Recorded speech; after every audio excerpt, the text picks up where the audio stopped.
ಆತ್ಮೀಯ ಬಂಧುಗಳೇ, ಹೇಗಿದ್ದಾರೆ ಎಲ್ಲರೂ? ಸ್ನೇಹಿತರೆ, ನೀವೆಲ್ಲರೂ ಕೂಡ ನೋಡಿರ್ಬೋದು ಸಿನಿಮಾವನ್ನು ಮುಂಗಾರು ಮಳೆ 2 ಅಂತಕ್ಕಂಥ ಸಿನಿಮಾ ಕೂಡ ನೋಡಿರ್ತೀರ ಅನ್ಕೋತೀನಿ. ಎಷ್ಟೋ ಜನ ನೋಡಿಲ್ಲ ಅಂದರೆ ದಯವಿಟ್ಟು ನೋಡಿ. ಬಟ್ ಮುಂಗಾರು ಮಳೆ 1 ಸಿನಿಮಾ ಇಟ್ಟಾಯಿತು, 75 ಕೋಟಿಗೂ ಅಧಿಕ ಬಾಚ್ಕೊಂತು 2006-2007ರಲ್ಲಿ. ಬಟ್ ಈಗ 2023-24ರಲ್ಲಿ ನೀವು ನೋಡ್ತಾ ಇರ್ಬೋದು ಸಿನಿಮಾ ಬಂದಿತ್ತು 2025 ಸಿನಿಮಾ ಬಂದಿದ್ದು. ಬಟ್ ಮುಂಗಾರು ಮಳೆ ಸಿನಿಮಾ 2 2020ರಲ್ಲಿ ಬಂದಿದ್ದು. ಯಾಕೆ ಫ್ಲಾಪ್ ಆಯಿತು, ಏನಾಯಿತು ಮುಂಗಾರು ಮಳೆ 2ಗೆ? ನೋಡಿ, ಮುಂಗಾರು ಮಳೆ ಒಂದೇನೋ ವರ್ಕ್ ಆಗೋಯ್ತು, ಇದು ವರ್ಕ್ ಆಗಲಿಲ್ಲ 2. ಏನಾಯಿತು, ಇದ್ರ ಹಿಂದಿನ ಅಸಲಿ ಏನು, ಕಾರಣ ಏನು ಅನ್ನೋದ್ರ ಬಗ್ಗೆ ಸ್ವಲ್ಪ ತಿಳ್ಕೊಳ್ಳೋಣ. ಅದಕ್ಕೆ ಮೊದಲು ನಮ್ಮ ಚಾನಲ್ ಫಸ್ಟ್ ಟೈಮ್ ನೋಡ್ತಾರೆ ದಯವಿಟ್ಟು ಸಬ್ಸ್ಕ್ರೈಬ್ ಮಾಡಿ ನೋಡಿ. ನಮ್ಮ ಫೇಸ್ಬುಕ್ ಪೇಜ್ ಕೂಡ ಫಾಲೋ ಮಾಡಿ ನೋಡಿ. ಮುಂಗಾರು ಮಳೆ ಸಿನಿಮಾ ಇಟ್ಟಾಯಿತು ಅಂದರೆ ಮುಂಗಾರು ಮಳೆ 2 ವರ್ಕ್ ಆಗ್ತಿಲ್ಲ. ಇದರ ಹಿಂದಿನ ಅಸಲಿ ಕಾರಣ ಮತ್ತು ವಿಷಯದ ಬಗ್ಗೆ ಸ್ವಲ್ಪ ಮಾಹಿತಿ ಏನಂತಂದರೆ, ಜೊತೆಗೆ ಇಲ್ಲಿ ಅಪ್ಪನ ಪಾತ್ರದಲ್ಲಿ ಅಂದರೆ ನೋಡಿ ರವಿಚಂದ್ರ ಸರ್ ಕೂಡ ಇದ್ದಾರೆ. ಬಟ್ ಸಿನಿಮಾ ಹೀರೋಯಿನ್ ವರ್ಕ್ ಆಗಲಿಲ್ವಾ, ಇಲ್ಲ ಡೈರೆಕ್ಟರೇ ವರ್ಕ್ ಆಗಲಿಲ್ವಾ, ಏನಾಯಿತು ಸಿನಿಮಾ ಅನ್ನೋದ್ರ ಬಗ್ಗೆ ತಿಳ್ಕೊಳ್ಳೋಣ ಅಂತಂದರೆ, ಹೋಗಿ ಹೇಳ್ತಾ ಹೋದರೆ ಇನ್ನೂ ತುಂಬ ಹೇಳಬೇಕಾಗುತ್ತೆ. ಯಾಕಂದರೆ ಸಿನಿಮಾ ಅಂತಂದರೆ ಸಿನಿಮಾ ಇಂಡಸ್ಟ್ರಿ ನಡೆಯೋದೇ ಹೀಗೆ ಅಂತ ನಿಮ್ಮೆಲ್ಲರೂ ಕೂಡ ಗೊತ್ತೇ ಇದೆ. ಸಿನಿಮಾ ಇಂಡಸ್ಟ್ರಿ ಯಾವ ಥರ ನಡೆಯುತ್ತೆ, ಎಲ್ಲಿ ಹೋಗುತ್ತೆ, ಏನಾಗುತ್ತೆ ಅಂದರೆ ಒಂದೊಂದು ಸೀನ್ಗಳು ಕೂಡ ಯಾವ ರೀತಿ ಮಾಡಬೇಕು, ಆ ಸೀನ್ಗಳು ಇಂಥ ರೀತಿ ಮಾಡಿದ್ರೇ ಸಿನಿಮಾ ಹಿಟ್ಟಾಗುತ್ತೆ. ಬಟ್ ನಮ್ಮ ಕನ್ನಡಿಗರು ಕೂಡ ಸಿನಿಮಾ ಹಿಟ್ಟು ಯಾವಾಗಲೂ ಕೂಡ ಕೊಡಲ್ಲ. ಅಂದರೆ ನಮ್ಮ ಪ್ರೇಕ್ಷಕರು ಯಾವಾಗಲೂ ಬೆಳೆಸೋಕ್ಕಾಗಲ್ಲ, ಎಲ್ಲ ಟೈಮಲ್ಲೂ ಸಿನಿಮಾ ನೋಡ್ಕೊಂಡು ಕೂತ್ಕೊಳ್ಳೋಕ್ಕಾಗಲ್ಲ. ಇದೆಲ್ಲ ನಿಮ್ಗೆ ಗೊತ್ತಿರುತ್ತೆ. ನೋಡಿ, ಮುಂಗಾರು ಮಳೆ ಸಿನಿಮಾ ಸೂಪರ್ ಹಿಟ್ ಆಗಿದೆ 2006ರಲ್ಲಿ. ಚಿತ್ರ ಬಂದು ಒಂದು ಹೊಸ ಅಲೆ ಎಬ್ಸಿತ್ತು ಆ ಟೈಮಲ್ಲಿ. ಗೋಲ್ಡನ್ ಸ್ಟಾರ್ ಗಣೇಶ್ ಆ ಚಿತ್ರದ ಮೂಲಕ ಸ್ಟಾರ್ ಆದರು.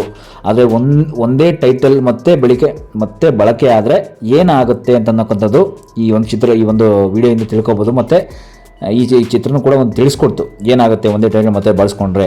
ಈ ಒಂದು ವಿಚಾರ ಎಲ್ಲ ಸಿನಿಮಾಗಳ ವಿಷಯದಲ್ಲಿ ಕ್ಲಿಕ್ ಆಗೋಲ್ಲ, ಇದೆಲ್ಲ ನಿಮ್ಗೆ ಗೊತ್ತೇ ಇದೆ. ನೋಡಿ, ಎಲ್ಲ ಚಿತ್ರನೂ ಕೂಡ ಇದೇ ರೀತಿ ಮುಂಗಾರು ಮಳೆ 2 ಅಂತಲ್ಲ, ಎಷ್ಟೋ ಸಲ 2 ಅಂತ ಬಂದಿದೆ. ಈಗಾಗಲೇ ಕಿರಾತಕ 2 ಅಂತ ಗಿಲ್ಲಿ ನಟ ಅವ್ರು ಬರ್ತಾಯಿದೆ. ಬಟ್ ಆದರೆ ಮುಂದೆ ಇನ್ನೂ ಬರ್ತಕ್ಕಂಥದ್ದು ಅಂತಂದರೆ ಇನ್ನೂ ತುಂಬ ಏನೇನೋ ಬರ್ತಾ ಇದೆ. ಹಿಂದೆ ಎಲ್ಲ ಬಂದಿದೆ ಆಗಲೇ. ರವಿ ಸರ್ದು ಕೂಡ ಯಾವುದಂದರೆ ಈಗ ನೋಡಿ ಯಜಮಾನ 2 ಅಂತ ಆಗಿರ್ಬೋದು, ಕೆಲವೊಂದು ರವಿಚಂದ್ರದ್ದು ಸೂರ್ಯಾಂಶ, ವಿಷ್ಣುವರ್ಧನ್ ಅವ್ರದ್ದು ಸೂರ್ಯಾಂಶ 2 ಅಂತ ಬರ್ಬೋದು. ಈ ರೀತಿ ಎಲ್ಲ ಬಂದಿರತಕ್ಕಂಥ ಸಿನಿಮಾಗಳು ಯಾವುದು ಕೂಡ ವರ್ಕ್ ಆಗ್ತಾ ಇಲ್ಲ. ನೋಡಿ, ಹಿಂದೆ ಸಂತೋಷ್ ಬಾಲರಾಜ್ ಅವರು ಗಣಪ ಸಿನಿಮಾ ಮಾಡಿ ನೆಕ್ಸ್ಟು ಕರಿಯ 2 ಅಂತ ಮಾಡಿದರು. ಅದು ಕೂಡ ಅಷ್ಟೇನು ಇಟ್ಟಿರಲಿಲ್ಲ.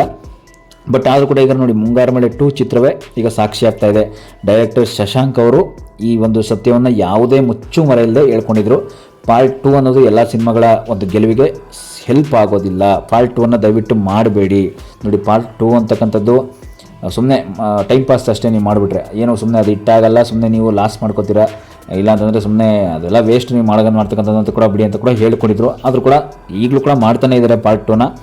ಬಟ್ ಈಗ ನೋಡಿ, ಲಾಸ್ಟ್ ಟೈಮ್ ಕೂಡ ಯುದ್ಧಕಾಂಡ 2 ಅಂತ ಮಾಡಿದ್ರು ಪಾರ್ಟ್ 2. ಬಟ್ ಅದು ಬಿಡಿ, ಇಟ್ಟಾಯಿತು. ಯಾಕೆಂದ್ರೆ ನೋಡಿ ಅದೆಲ್ಲ ಪ್ರೇಕ್ಷಕರ ಮೇಲೆ ಡಿಪೆಂಡ್ ಆಗುತ್ತೆ.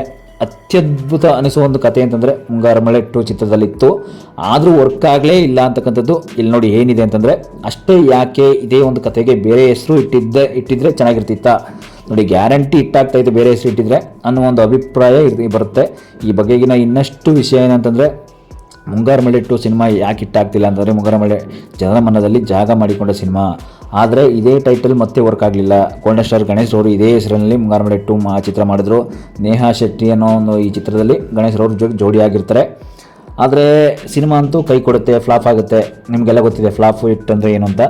ಯಾಕೆ ಕೈ ಕೊಡುತ್ತೆ, ಏನಾಗ್ತಾ ಇದೆ ಸಿನಿಮಾ ಇಂಡಸ್ಟ್ರಿಯಲ್ಲಿ? ನೋಡಿ, ಸಿನಿಮಾ ಇಂಡಸ್ಟ್ರಿ ಅಂತಕ್ಕಂಥದ್ದು ಮೊದಲು ಹಿಟ್ಟಾಗುತ್ತೆ. ನೋಡಿ, ಮೊಗ್ಗಿನ ಮನಸ್ಸು 2 ಅಂತಂದರೆ ಅದು ಹಿಟ್ಟಾಗಲ್ಲ. ಏನು ಮಾಡಬೇಕು ಆ ಟೈಮಲ್ಲಿ ನಾವು? ನೋಡಿ, ಇದೆಲ್ಲ ನಾವು ನೋಡ್ತಾ ಹೋದರೆ ಸಿನಿಮಾ ಇಂಡಸ್ಟ್ರಿಯಲ್ಲಿ ಇನ್ನೂ ಕಲಿಯೋದು ತುಂಬ ಬಹಳ ಇದೆ ಅಂತ ಅನಿಸುತ್ತೆ.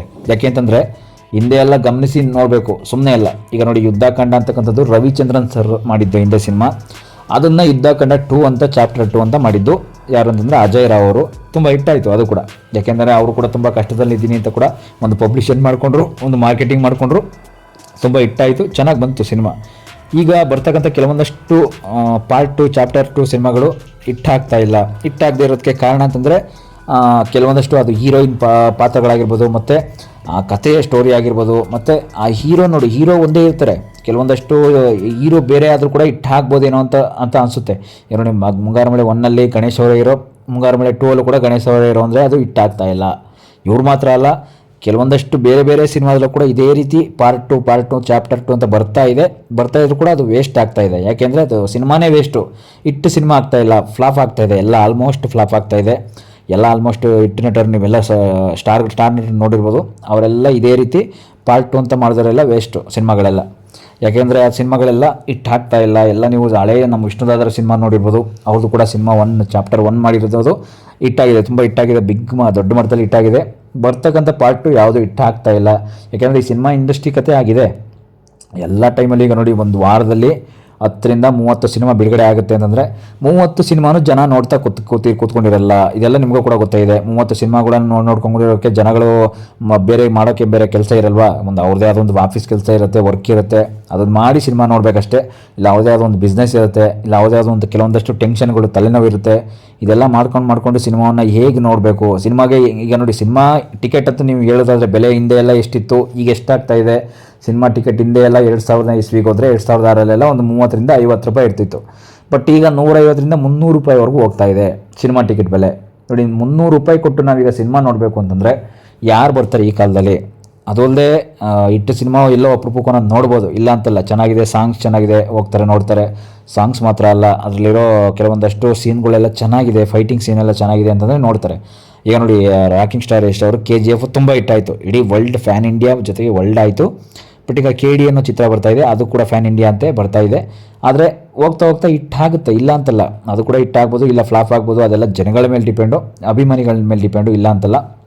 ಆದರೆ ಚಾಪ್ಟರ್ 2 ಅಂತಕ್ಕಂಥದ್ದು ಯಾವುದು ಕೂಡ ಸಕ್ಸಸ್ ಕಾಣ್ತಾ ಇರೋದಕ್ಕೆ ಕಾರಣವೇ ಅವ್ರಲ್ಲಿ ಬರ್ತಕ್ಕಂಥ ಹೀರೋ ಅಂತ ಹೇಳ್ಬೋದು. ನೋಡಿ, ಹೀರೋ ಫಸ್ಟ್ ಚಾಪ್ಟರ್ 1 ಹೀರೋ ಯಾರಿದ್ರು, ಅವ್ರು ಬಿಟ್ಟು ಬೇರೆ ಯಾರನ್ನಾದರೂ ಹೀರೋ ಮಾಡಿದ್ರೆ ಬರ್ಬೋದೇನೋ, ಹೀರೋ ಹಿಟ್ ಆಗ್ಬೋದೇನೋ. ನೋಡಿ, ಕರಿಯರ್ 2 ಸಂತೋಷ್ ಬಾಲರಾಜ್ ಅವರು ಒಂದು ಲೆವೆಲಾಗಿ ಒಂದು 2-3 ಸಾಂಗ್ಸ್ ಕೂಡ ಚೆನ್ನಾಗಿದ್ದು ಮಾಡಿದ್ರು, ಸಾಂಗ್ಸ್ ಚೆನ್ನಾಗಿದ್ದು, ತುಂಬ ಚೆನ್ನಾಗಿ ಹಿಟ್ಟಾಯಿತು ಅಂತ ಹೇಳ್ಬೋದು. ಅಂದರೆ ಸ್ವಲ್ಪ ಒಂದು ಲೆವೆಲಾಗಿ ಹಿಟ್ಟಾಯಿತು, ಒಂದು ಮೀಡಿಯಮ್ ಆಗಿ. ಇದಕ್ಕೆ ಫ್ಲಾಪು ಇಲ್ಲ, ಹಿಟ್ಟು ಇಲ್ಲ, ಅಂದರೆ ತುಂಬ ಭಾಳ ಹಿಟ್ಟಂತಲ್ಲ ಅಂದಿಲ್ಲ, ಬಾಕ್ಸ್ ಆಫೀಸ್ ಏನು ಕಲೆಕ್ಷನ್ ಮಾಡಿಲ್ಲ, ಆದರೂ ಕೂಡ ಒಂದು ಲೆವೆಲ್ಲಾಗಿ ಹಿಟ್ಟಾಯಿತು ಅಂತ ಹೇಳ್ಬೋದು. ಇದೇ ರೀತಿ ನಾವು ನಮ್ಮ ಒಂದು ಏನಿದೆ ಅಂದರೆ ಸಿನಿಮಾ ಇಂಡಸ್ಟ್ರಿಯಲ್ಲಿ ಚಾಪ್ಟರ್ 2 ಅಂತಕ್ಕಂಥ ಸಿನಿಮಾವನ್ನು ಇದೇ ರೀತಿ ತೆಗೆದ್ರೆ ಹಿಟ್ಟಾಗ್ಬೋದು. ಯಾಕೆಂದರೆ ಸಿನಿಮಾ ಅದೇ ಹೀರೋ ಬಂದರೆ ಹಿಟ್ಟಾಗಲ್ಲ. ಎಲ್ಲ ಹೀರೋಗಳು ಇದಾಲೆ ತುಂಬ ನೀವು ನೋಡಿರ್ತೀರ, ಹಿಂದೆ ಎಲ್ಲ ಎಷ್ಟೆಷ್ಟೋಗಳು ಫಸ್ಟ್ ಹೀರೋ ಮಾಡಿರೋದ್ರೆ ಸೆಕೆಂಡ್ ಹೀರೋ ಮಾಡಿರೋದ್ರು ಕೂಡ ಹಿಟ್ಟಾಗ್ತಾ ಇಲ್ಲ. ಕೆಲವೊಂದಷ್ಟು ಹೀರೋಗಳ ಕಾರಣ ಇರುತ್ತೆ, ಕೆಲವೊಂದಷ್ಟು ಸ್ಕ್ರಿಪ್ಟ್ ಕಥೆ ಕಾರಣ ಇರುತ್ತೆ, ಕೆಲವೊಂದಷ್ಟು ಅದು ಮಾರ್ಕೆಟಿಂಗ್ ಕಾರಣ ಇರುತ್ತೆ ಅಷ್ಟೇ. ಕೆಲವೊಂದಷ್ಟು ಎಷ್ಟೋ ಜನಗಳಿಗೆ ಮಾರ್ಕೆಟಿಂಗ್ ಗೊತ್ತಿರಲ್ಲ, ಅದು ಅಂದರೆ ಸಿನಿಮಾ ಹಿಂಗೆ ಬಿಡುಗಡೆ ಆಗ್ತಾಯಿದೆ ಅಂತಲೇ ಗೊತ್ತಿರಲ್ಲ. ಇದೆಲ್ಲ ಆ ರೀತಿ ಇದ್ದೇ ಇರುತ್ತೆ. ಇದೆಲ್ಲ ನಿಮಗೂ ಕೂಡ ಎಷ್ಟೋ ಜನಕ್ಕೆ ಗೊತ್ತಿರಲ್ಲ. ಮಾರ್ಕೆಟಿಂಗ್ ಅಂದರೆ ಈಗ ನೋಡಿ, ಇಂಥ ಸಿನಿಮಾ ಇವತ್ತು ಬಿಡುಗಡೆ ಆಗ್ತಾಯಿದೆ ಅಂದರೆ ಯಾರಿಗೂ ಕೂಡ ಗೊತ್ತಾಗದೇ ಇರೋಕ್ಕೆ ಕಾರಣ ಅದು ಕೂಡ ಹಿಂಗಿರುತ್ತೆ. ಆದರೂ ಕೂಡ ಸಿನಿಮಾವನ್ನು ಯಾವ ರೀತಿ ಚಾಪ್ಟರ್ 2 ಚಾಪ್ಟರ್ 1 ಯಾವುದು ತೆಗಿಬೇಕು ಅನ್ನೋದನ್ನ ದಯವಿಟ್ಟು ನೋಡ್ಕೊಂಡು ಮಾಡಬೇಕು. ಅಂದರೆ ನಿರ್ದೇಶಕರು ಯಾರೇ ಆಗಲಿ ನೋಡ್ಕೊಂಡು ಮಾಡಿ ಅಂತಕ್ಕಂಥದ್ದು ಅವ್ರ ಮೈಂಡಲ್ಲಿ ಇರಬೇಕು. ಯಾಕೆಂದರೆ ಸಿನಿಮಾ ಹಿಂದೆ ಎಲ್ಲ ಹಿಟ್ಟಾಗಿಲ್ಲ, ಈಗ ಎಲ್ಲಿ ಹಿಟ್ಟಾಗ್ಬಿಡುತ್ತೆ. ಈಗ ನೋಡಿ, ಕಲಾಸಿಪಳ್ಳಿ 2 ಅಂತ ತೆಗೆದುಬಿಟ್ರೆ ಎಲ್ಲಿ ಹಿಟ್ಟಾಗ್ಬಿಡುತ್ತೆ, ಇದೆಲ್ಲ ನಿಮ್ಗೆ ಗೊತ್ತಿರುತ್ತೆ. ಅದೆಲ್ಲ ಅವರವರು ಸ್ಟೋರಿ ಕತೆ ಡೈಲಾಗ್ಸ್ಗಳು ಇರುತ್ತಲ್ಲ, ಅದ್ರ ಮೇಲೆ ಹೋಗುತ್ತೆ ಡೈಲಾಗ್ಸ್ಗಳು. ಮತ್ತು ಸಾಂಗ್ಸ್ ಮೇಲೆ ಸಾಂಗ್ಸ್ ಇಟ್ಟಿದ್ರೆ ಹೋಗುತ್ತೆ. ಸಾಂಗ್ಸ್ ಏನಾದ್ರು ಚೆನ್ನಾಗಿಲ್ಲ ಅಂದರೆ ಅದು ಹಿಟ್ಟಾಗಲ್ಲ. ಇದೆಲ್ಲ ಕೂಡ ನಾವು ಹೇಳೋದಲ್ಲ, ಜನಗಳೇ ಒಂದು ಅರ್ಥ ಮಾಡಿಕೊಂಡು ಸಿನಿಮಾಗೆ ನೋಡೋಕೆ ಬರಬೇಕಷ್ಟೇ. ಜನಗಳ ಮೈಂಡ್ ಸೆಟ್ ಏನಂತಂದರೆ, ಇಂಥ ಸಿನಿಮಾ ಚೆನ್ನಾಗಿದೆ, ಇಂಥ ಸಿನಿಮಾ ಇವತ್ತು ನೋಡಬೇಕು, ಭಾನುವಾರ ಸಂಡೇ ಅನಿಸ್ತಾ ಇದೆ, ಇವತ್ತು ನೋಡಬೇಕು, ಏನೋ ಸಾಂಗ್ಸ್ ಚೆನ್ನಾಗಿದೆ ಅಂತ ಹೋದರೆ ಸಖತ್ ಹಿಟ್ಟಾಗುತ್ತೆ. ಇಲ್ಲಾಂದರೆ ಹಿಟ್ಟಾಗಲ್ಲ. ನೋಡಿ, ಭಾನುವಾರ ಸಂಡೇನೇ ಒಂದು 20 ಸಿನಿಮಾ ರಿಲೀಸ್ ಆಗ್ತಾಯಿದೆ ಅಂದರೆ ಅದಾಗಲ್ಲ. ನೋಡಿ, ಸಿನಿಮಾ ಇಂಡಸ್ಟ್ರಿ ಕತೆ ಹೀಗಿದೆ. ಮುಂದೆ ಹೋಗ್ತಾ ಇನ್ನೊಂದಷ್ಟು ಮಾಹಿತಿಯನ್ನು ಗಣೇಶ್ ಅವ್ರ ಬಗ್ಗೆ ತಿಳಿಸ್ಕೊಡ್ತೀನಿ. ಗಣೇಶ್ ಅವರು ಹಿಂದೆ ಎಲ್ಲ ಹೇಗೆಲ್ಲ ಬೆಳೆದ್ರು ಬ್ರ್ಯಾಂಡಾಗಿ, ಅದೆಲ್ಲ ನೆಕ್ಸ್ಟ್ ಹೋಗ್ತಾ ಎಪಿಸೋಡ್ ಮೂಲಕ ತಿಳಿಸ್ಕೊಡ್ತೀನಿ. Thank you. ಹೀಗೆ ನೋಡ್ತಾ ಇರಿ ನಮ್ಮ ಚಾನಲ್ನ. ಈಗ ನಮ್ಮ ಚಾನಲ್ ಕೂಡ ಸಬ್ಸ್ಕ್ರೈಬ್ ಕೂಡ ಮಾಡಿ, ಶೇರ್ ಮಾಡಿ, ಎಲ್ರಿಗೂ ಕಾಮೆಂಟ್ಸ್ ಮಾಡಿ, ನಿಮ್ಗೆ ಅನಿಸುತ್ತೆ. Thank you.